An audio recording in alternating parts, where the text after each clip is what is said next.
What's up, everybody? Welcome to Podcast Now Plus. I'm Alex, and in this video, we have to talk about the new news on the 007 game. So, Hitman's developer, IO Interactive, recently had an interview, and they talked just a little. It wasn't that much. There's a couple, I would say, key things that we learned from it, and they're kind of behind-the-scenes stuff, but they're still, I would say, pretty darn interesting overall, okay? And so, let's just jump right into it. So, this news, and this article is from IGN. I want to give credit to, obviously, where I got it from. I saw it a couple other places as well, but the news arrives as part of an interview conducted by the Danish Broadcasting Corporation, which also talks about how the studio plans to double its staff over the next few years as it works on this ambitious project. We've been allowed to make our own digital Bond, which will not lean on a Bond actor, IO Interactive director Hakan Abrik told the Danish Broadcasting Corporation. This means that we won't see the likeness of Daniel Craig or Pierce Brosnan coming to the game. The character will be entirely unique and unrelated to previous Bond performances. We also come up with a completely original story, and you could easily imagine that a trilogy would come out from it. So that's a big one. That's a big one that that people are, I guess, running with like the titles. That right there, I mean, I don't really know how you inadvertently confirm a trilogy any more than what they just did. So they're gonna make 3 007 games. That's a lot, and that, we talked about Hitman 4, the future. Really, not even Hitman 4. I mean, in all honesty, we know how they talked about this Hitman trilogy, how this is the end, right? But when, would they ever come back to the Hitman franchise? Possibly. However, this next part actually is pretty darn important. This suggests that Project 007 may not just be a singular game. It could be a series, much like Hitman, with new locations and missions in every iteration. He also revealed that IO Interactive is scaling up and planning to hire a lot more staff to deliver on its ambitions. Today, we are at 200 employees, and I expect that we will be over 400 employees over the next few years. And remember that they are they're self-owned, they self-publish their own games.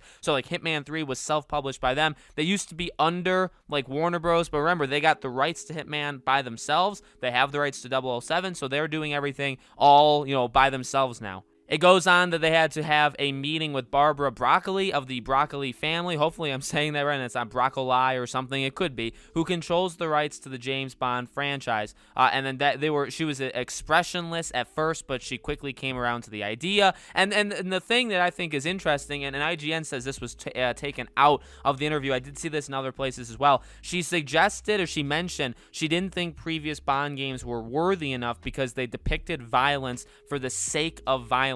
But she was sold on their pitch. So they had to pitch her, because she has to give the okay to do this. They had to pitch her what they would do with the franchise, and she said, okay, that's good. Like, we'll go with it. I am happy that they're able to do their own thing. I think that, it makes sense. I don't really want to play as a James Bond that we've already seen in movies in a game. I don't really think that's necessary. I don't want to be told the exact same story again. That's entering into the whole movie tie-in games or game tie-in movie kind of stuff, and it's just not necessary. Honestly, I never once thought, even when they announced and we just had the teaser trailer, I never once thought that that's what we were going to get, that it was just going to be like a stupid tie-in or something. So I'm really happy with what they're going to do. I'm sure they'll make a really awesome. Now, let me say this. The Hitman games in general, I do actually like, Agent 47. I do think he's pretty darn awesome. I think that his story gets better. I think they do some pretty cool things with his story in Hitman 3. It's not the greatest character-driven game franchise in the world, the Hitman games, okay?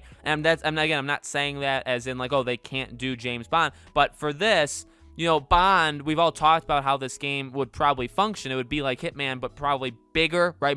Bigger scope in terms of like action. There'd probably be a lot more action, maybe more explosions, there could be like chases built into the stuff. A lot of stuff they could do. It's also about characters. It's about story. That's generally just what the James Bond movies are, right? If you don't like James Bond, or if he's kind of just like faceless, like you don't really care who the person is, then you lose a lot, okay? So it's not something I'm concerned with or worried about, but it is something that they've proven kind of on and off, but not very consistently, that they're able to do, and they're obviously going to need to go, full force at this one. Again, the doubling of the studio. Now, I read a different article that framed it, and I don't know how exactly he framed it, in that, they're doing it to take on more projects. So I don't know what the exact quote is that he said why they're doing, because, IGN says it's to, like, for their ambitious project. I think they said project, which means 007. But again, in the other article I read, I'm pretty sure it said, like, multiple. So yeah, I mean, if you're doubling your team, by the way,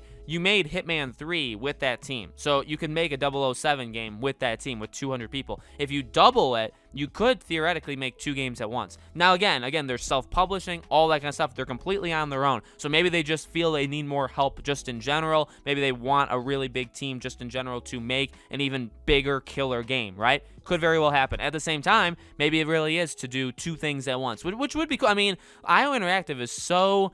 I would say underrated, but I feel like enough people do know about them. But again, these Hitman games don't sell, that much, like all that much. Hitman 3 is actually doing really, really good. But again, I think compared to like really big franchises, people may not, appreciate it as much. I would love to get an IO Interactive game every like 2-ish years. If they could pump these things out every 2 years, that would be absolutely, again, not forcing it, but that would be absolutely awesome. And then again, yeah, the last part with the violence for the sake of violence, I agree with that. If you're gonna do something now.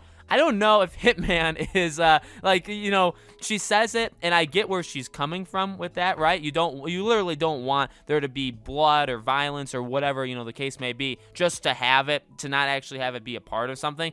But you look at the Hitman games, and I mean, just in the first couple levels of Hitman, I mean, you can do some pretty dastardly things to some unsuspecting people that don't deserve it, but you can totally do stuff to them, and you can just do it, literally for the sake of just doing it. I mean, I made a guard, I tried in a live stream, I tried to make a guard in the very first level slip off a banana and fall off of the balcony of the world's tallest building, and I couldn't do it. I got him to almost fall, but I didn't. I mean, I'm kind of just doing that for fun. You know what I mean? So I don't know. I don't know exactly the intricacies of that, but I feel like there are a lot of things in the Hitman games that are just there to be there. They don't actually, you don't actually need to do them, but you can anyway, right? So it'll be interesting to see how it goes. I'm very excited for this game. I'm much more excited for this game now than I was, say, like a month ago. Hitman 3, and I did a review on it. Hitman 3 is so absolutely amazing. Like, it's actually crazy how good Hitman 3 is, in my opinion, and I cannot wait to see what IO Interactive does next. If Bond is just Hitman 3 with a little bit more, again, like chasing kind of stuff and explosions and, like, not parkouring, but like he can move better, right? If that's what, the Bond game is, oh my God, oh my dear God, right? That would be absolutely amazing. So let me know what you guys think in the comments below. As always, make sure you guys are subscribed, bell icon turned on so you know all these videos go up. I do a brand new video on this channel every single day, and so I hope to see you guys for tomorrow's video.